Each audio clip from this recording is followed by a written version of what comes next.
recently in Philadelphia, there was a delivery robot that was yelled at, attacked. Someone scrawled, "Destroy me, please," on it. And there was a viral video was captured of the event.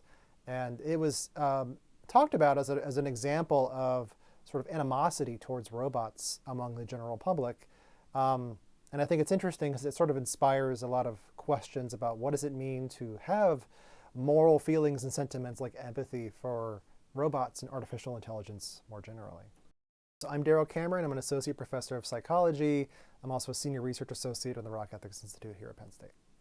About a decade ago, there was a famous example of this robot called Hitch Bot that was, so to speak, like hitchhiking up the East Coast, and it got attacked and vandalized and destroyed outside of Philadelphia.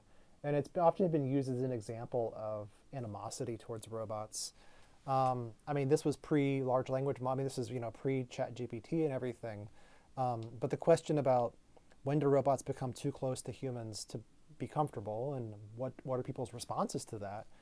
I mean, this goes back to Hitch Bot, but well before that as well, long-standing questions about AI and what it means for society.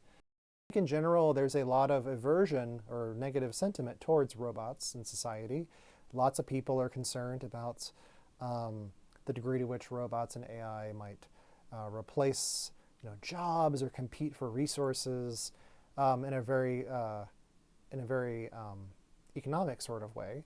But there's also the worry that if we have too much of robotics and AI in society, it might symbolically sort of remove much of what it means to be human, to have true empathic feelings, deep connections. There's a lot of interesting and fascinating debate about what exactly is the proper place and role for AI in society. And I think this is it's an interesting recent example of some of the negative sentiments coming out to the fore a little bit. And I think that if I were to walk into a coffee shop and they had a robot barista, or if I were to yell at Marty in Giant, I probably would. Someone might wonder, why is he doing that? Like, does it speak to something more generally concerning about his attitudes towards interaction? I think that some people really don't like the idea that AI is like present in society.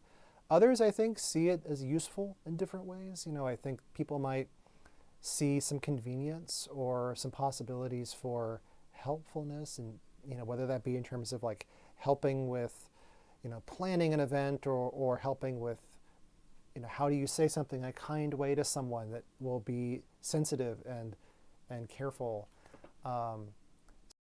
I think there's both plenty of like negative responses, but also plenty of positive responses too, and it may very well depend upon who you ask. But I think many philosophers and social scientists are writing, and fiction writers too, have written a lot about, as we see more technology in society and people become more familiar with it, will it just bring out more negative responses, or will people become used to it in a way that they become less concerned about the ramifications? I think that AI can mean a lot of things, and it can mean chatbots or robots, but people respond to different kinds of AI in different ways. But empathy can be a lot of things too.